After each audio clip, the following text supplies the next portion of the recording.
Luto na. Tara! Sarap sa. Sinong natatakam? This ulam, minudo tayo, sibuyas, bawang, minudo. Yung mga ano ko, hiwa-hiwa ko na, bell pepper, hinalo ko na dito sa carrots, patatas. At eto, pinaano ko na. Pinamantika ko muna. Ginisa ko sa sarili niyang mantika para lumabas yung sarili niyang mantika. Ay na, magtatawsi kami ngayon. Oh! Oh! Oh! Oy, parcel! Parcel! Saka na natin igisa kapag nagmamantika na siya.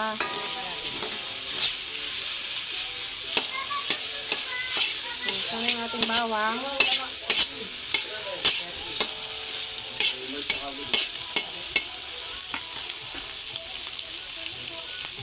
Nahirapan ako. Walang maghahawak. Lago pa more.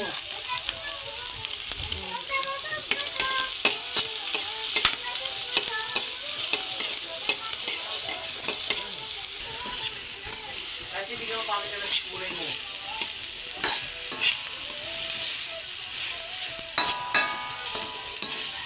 Sariling mantika niya yan. Hindi ko na nilagyan ng mantika. Para naman, mabawasan ng cholesterol. Sa may maraming mantika. Siguro yung minudo. Minudo for today's. Pag gantong mantika ay paminta pala gamit nyo. Gupitin nyo kasi makakain yung nakakamatay yung stapler ito. Mag-ingat kayo sa stapler. Nakakamatay. Kaya ginugupit ko lang ito. Gisang-gisahin natin yan para masarap. Hindi malansa ang amoy. Tapos, pag mantikay natin ulit yan, takpan natin